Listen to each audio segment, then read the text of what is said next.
ሰላም መርሃባ እንደምን ቆያችሁ የዩቲዩብ ቻናሌ ቤተሰቦች የዕለቱን 3 መረጃዎች ይዤ ቀርቤያለሁ። ሀገራዊና ዓለም አቀፋዊ መረጃዎች ሲለቀቁ በቶሎ ወደ እናንተ እንዲደርስ ሰብስክራይብ፣ ላይክ እና ኮሜንት በማድረግ እንዲሁም መልእክት እንዲደርሳችሁ የደውል ምልክቷን በመጫን ፈጣንና አስተማማኝ መረጃ ያገኙ። አብራችሁን ቆዩ። አሰቃቂ መኪና አደጋ ደርሶባቸው ሕይወታቸው ካለፉት መካከል የ11 ምዕመናን ሥርዓተ ቀብር ዛሬ ተፈጸመ።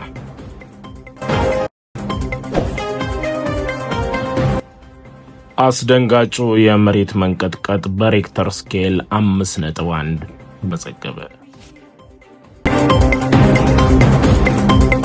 ቡትን የርዕሰ ሊቃነ ጳጳሳት ፍራንሲስ አሁናዊ ሁኔታ የሚያሳይ ፎቶ ከአንድ ወር በኋላ ለመጀመሪያ ጊዜ ለሕዝብ ይፋ አድርጓል። አውሮፓውያን ስለ ትግራይ ወቅታዊ ሁኔታ ምን አሉ? ምንስ አይነት ጫና እያደረጉ ነው? የሚሉና ሌሎች መረጃዎችን አብራችሁን በመቆየት ከኛ ያገኙ። መልካም ጊዜ። አውሮፓውያን ስለ ትግራይ ወቅታዊ ሁኔታ ምን አሉ? ቀላል ጊዜያትን ያላሳለፈው የትግራይ ኃይሎች ውጥረት እየተባባሰ ሄዶ ከቃላት ጦርነት አልፎ እርምጃ ውስጥ ከገባ ሰነባብቷል።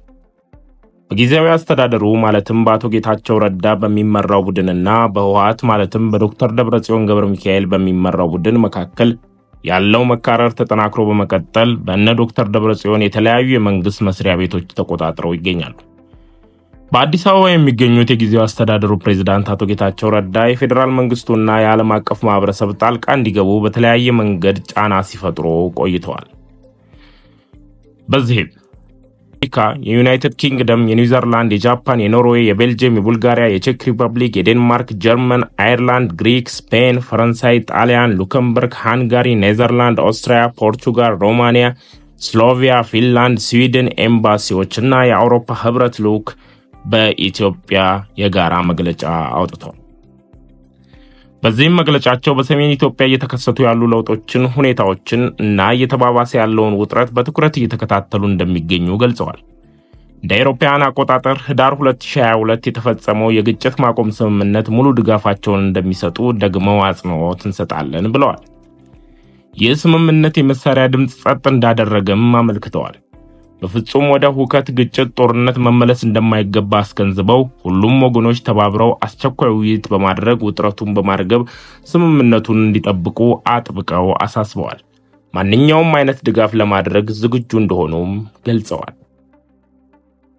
ይህ በእንዲህ እንዳለ የትግራይ ጊዜያዊ አስተዳደር ፕሬዝዳንት አቶ ጌታቸው ረዳ ከመቀሌ ወደ አዲስ አበባ ከመጡ በኋላ ከአሜሪካ፣ ጀርመን፣ ፈረንሳይ፣ ጣሊያን፣ ዩናይትድ ኪንግደም እንዲሁም በአውሮፓ ህብረት አምባሳደሮች ጋር በትግራይ ስላለ ሁኔታና አስተዳደራቸው እየገጠመው ስላለው ፈተና ሰፋ ያለ ውይይት አድርገው ነበር።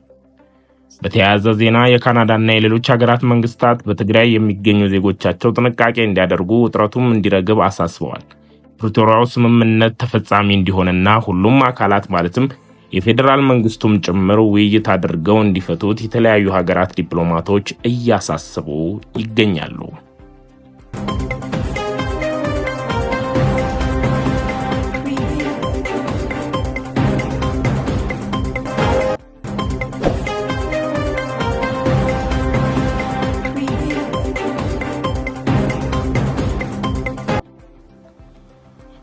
በኢትዮጵያ ኦርቶዶክስ ተዋሕዶ ቤተክርስቲያን በወርሃ መጋቢት 5 የሚከበረው የጻድቁ አቡነ ገብረ መንፈስ ቅዱስ በዓለ ንግሥን ለማክበር ከሻሸመኔ ከተማ የተሰበሰቡ ወጣቶች ምዕመናን መሪር አደጋ ገጠማቸው።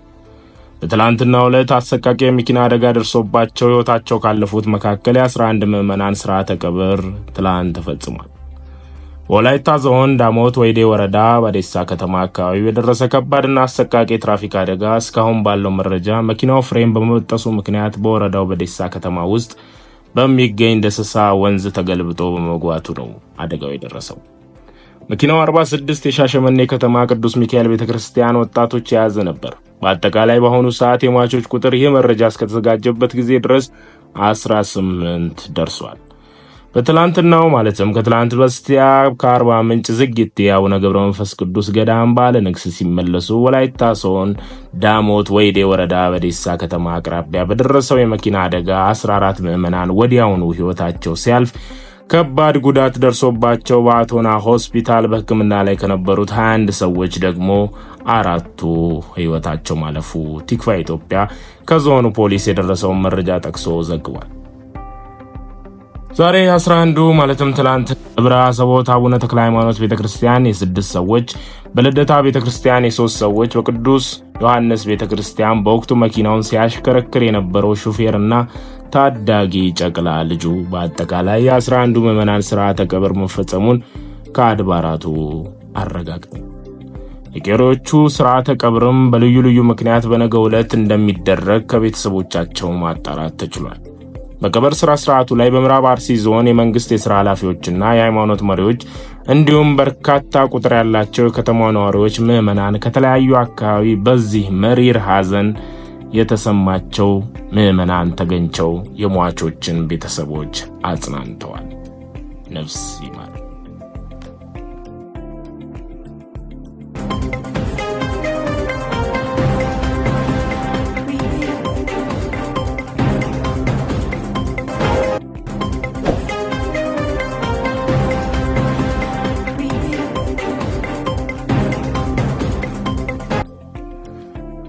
አስደንጋጩ የመሬት መንቀጥቀጥ በሬክተር ስኬል 5.1 ተለክቷል።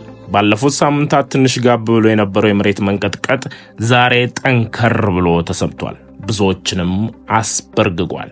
የአዋሽ አካባቢ የቲክቫ ቤተሰብ አባላት ጠንካራ የመሬት መንቀጥቀጥ እንደነበረ ገልጸው በአዲስ አበባ በርካታ አካባቢዎች እጅግ የተነከረ ንዝረትም ለሰኮንዶች እየተሰማ እንደነበር ማስተዋል ተችሏል።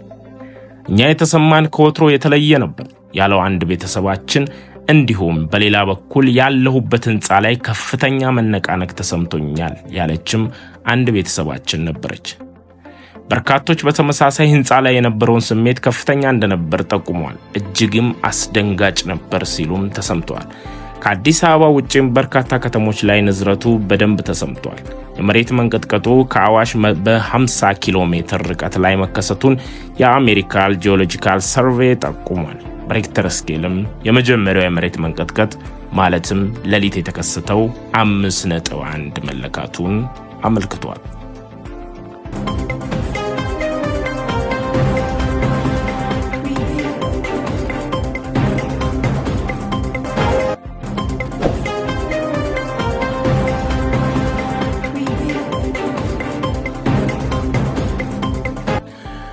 ቫቲካን ሆስፒታል የገቡትን የርዕሰ ሊቃነ ጳጳሳት ፍራንሲስ አሁናዊ ሁኔታ የሚያሳይ ፎቶ ከአንድ ወር በኋላ ለመጀመሪያ ጊዜ ለሕዝብ ይፋ አድርጓል።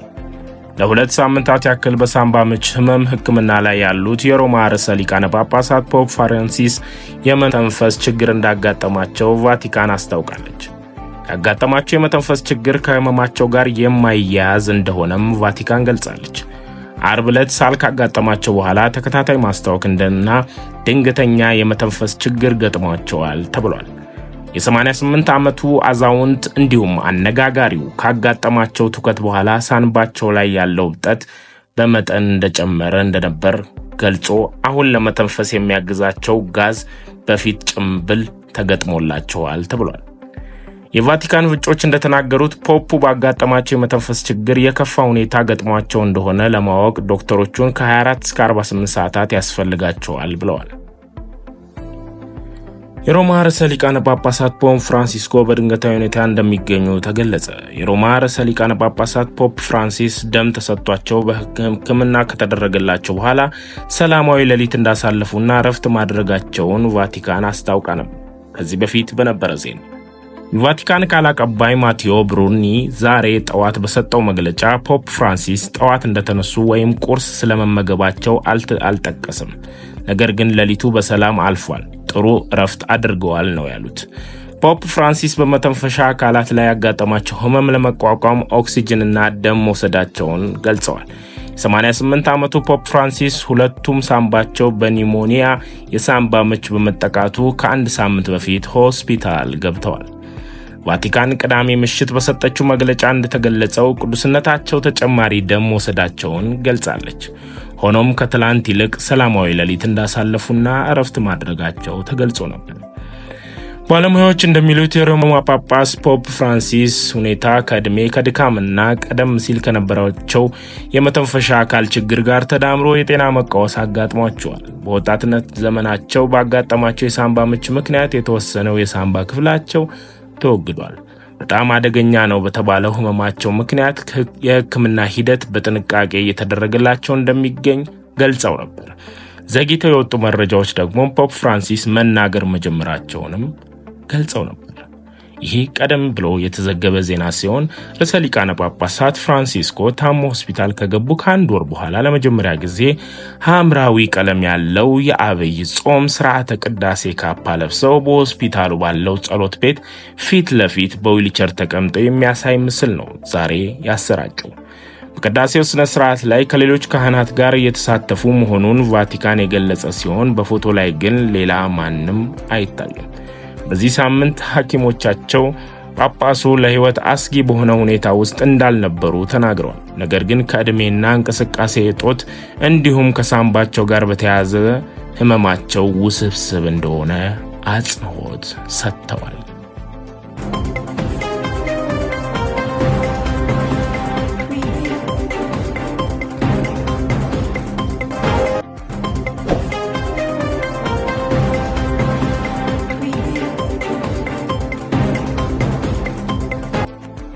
ከመረጃዎቹ ጋር አብራችሁን ስለነበራችሁ እናመሰግናለን። ይህንን ቻናል ላይክ፣ ሰብስክራይብ በማድረግ እንዲሁም መልእክት ወደ እናንተ እንዲመጣ የደውል ምልክቷን በመጫን ቤተሰብ ይሁኑ።